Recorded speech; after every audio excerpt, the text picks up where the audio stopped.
Jadi ketika kereta cepat itu sudah dimulai dibicarakan oleh Pak Mahfud MD, kayaknya itu memang pesan dari dalam. Itu kayaknya adalah keresahan dari para pejabat-pejabat kita yang sekarang sedang berkuasa, tapi tidak bisa mereka menyampaikannya secara terbuka di media. Sehingga lewat Pak Mahfud lah pesan itu terbuka.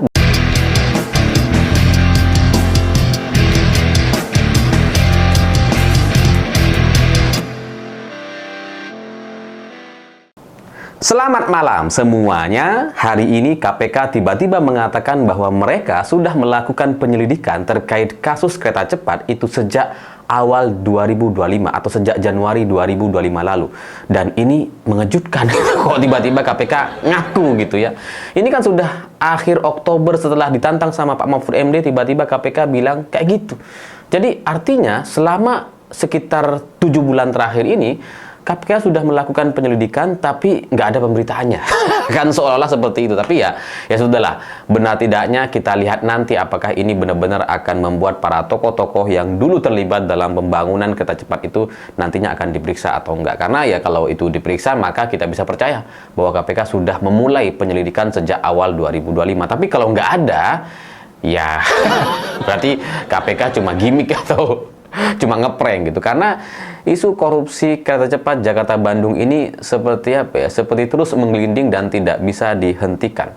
Karena sudah melibatkan banyak sekali tokoh, sudah menyeret banyak sekali nama, termasuk salah satunya adalah Mahfud MD. Dan biasanya kalau Pak Mahfud sudah bicara itu sulit untuk dihentikan, karena biasanya pemicu Pak Mahfud bicara itu karena sudah mendapatkan informasi atau sudah bisa memetakan apa yang terjadi di puncak kekuasaan sehingga Pak Mahfud akhirnya bicara ke media.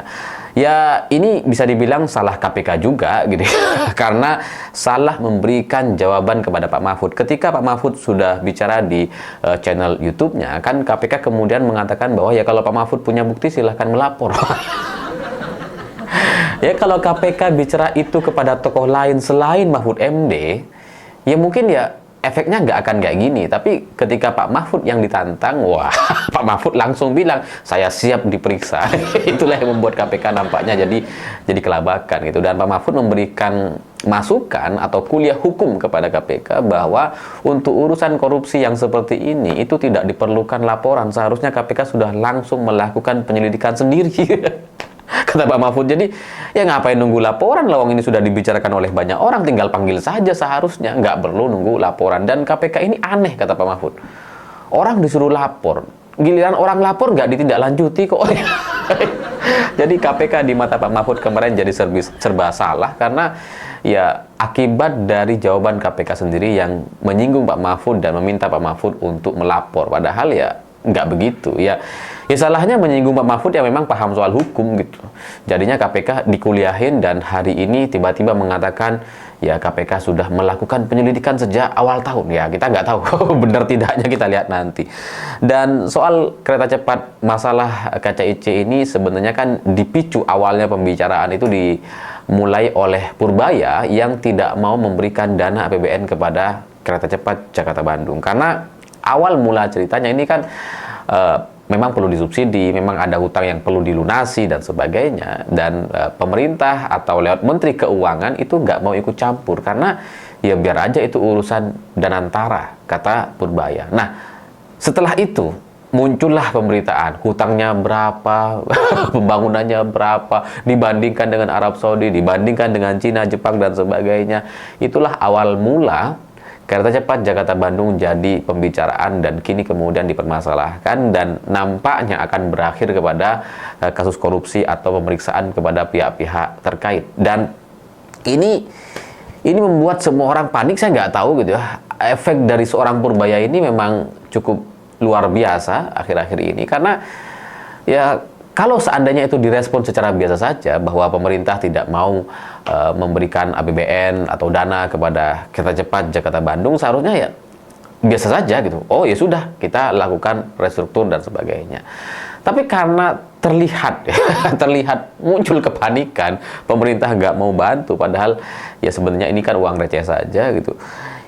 Inilah yang membuat isu atau permasalahan kereta cepat itu jadi senegatif hari ini, jadi buruk dan kemudian dicurigai ada kasus korupsi. Apalagi setelah itu Pak Luhut juga nampak sangat panik sekali ketika kereta cepat ini banyak dibicarakan dan sampai menyatakan bahwa ya kereta cepat ini sejak awal ketika saya terima, kata Pak Luhut, itu memang udah busuk barang ini kata Pak Luhut gitu.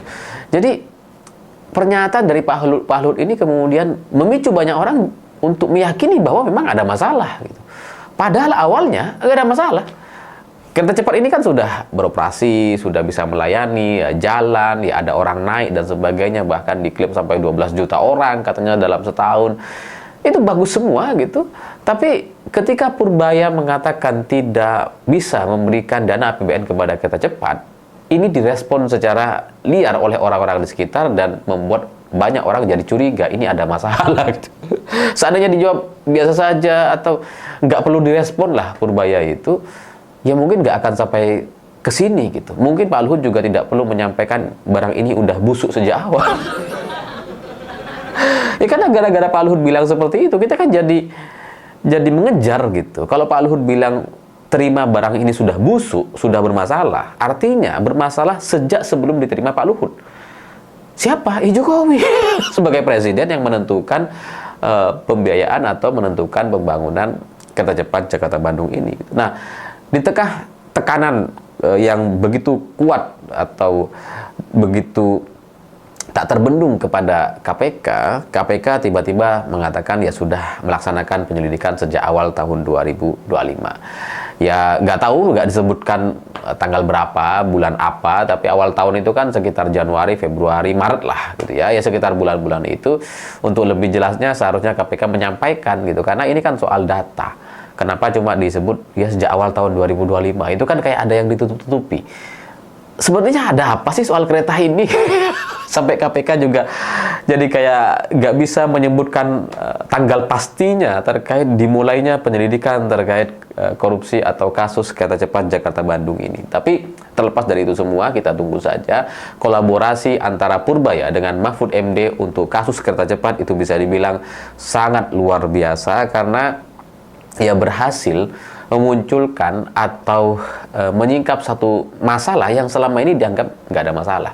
Ya meskipun sampai sekarang masih belum ada yang dipanggil, belum ada penyidikan dan sebagainya, konkretnya belum gitu. Tapi setidaknya ketika KPK sudah menyatakan sudah memulai penyelidikan, ya kita bisa menunggu nanti akhirnya akan seperti apa. Karena yang sudah terlanjur dimulai kan harus ada kesimpulan. Di akhirnya akan bagaimana.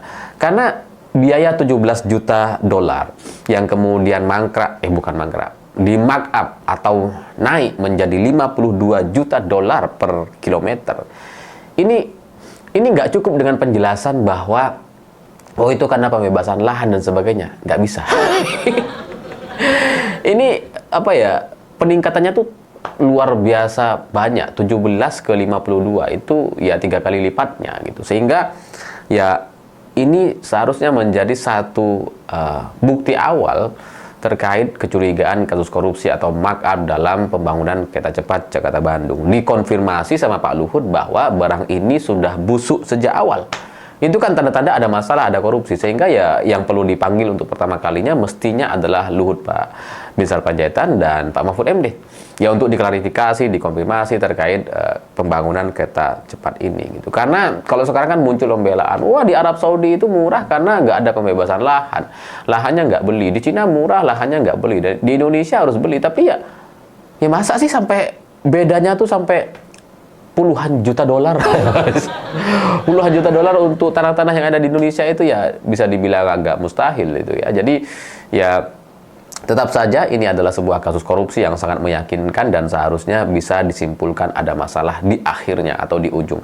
Ya dan selain itu mungkin kita juga perlu perlu sedikit belajar dari apa yang disampaikan atau apa yang dilakukan oleh Pak Mahfud. Ini perlu juga dipahami oleh teman-teman sekalian. Ketika Pak Mahfud sudah bicara terkait entah isu apapun lah, itu biasanya Pak Mahfud sudah mendapatkan informasi dari teman-teman di lingkaran kekuasaan. Karena Pak Mahfud ini orang elit yang sekarang berada di luar. Dia lebih leluasa, lebih bebas untuk membahas apapun atau membawa pesan apapun dari pemerintah atau orang-orang yang sedang berkuasa hari ini untuk kebaikan negara atau kebaikan Indonesia atau kita bersama. Jadi ketika kereta cepat itu sudah dimulai dibicarakan oleh Pak Mahfud MD, kayaknya itu memang pesan dari dalam. Itu kayaknya adalah keresahan dari para pejabat-pejabat kita yang sekarang sedang berkuasa, tapi tidak bisa mereka menyampaikannya secara terbuka di media. Sehingga lewat Pak Mahfud lah pesan itu terbuka, dan kemudian masalah kereta cepat itu sekarang jadi permasalahan yang harus segera diselesaikan oleh KPK.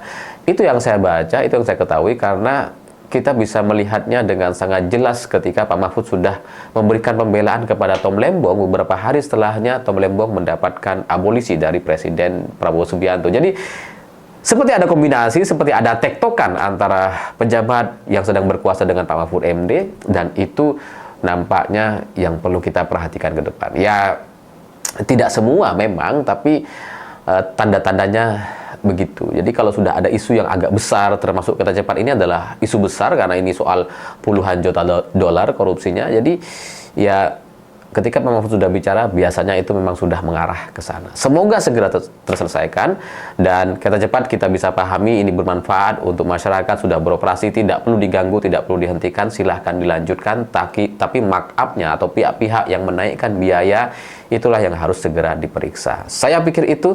Terima kasih sudah menonton. Begitulah kura-kura.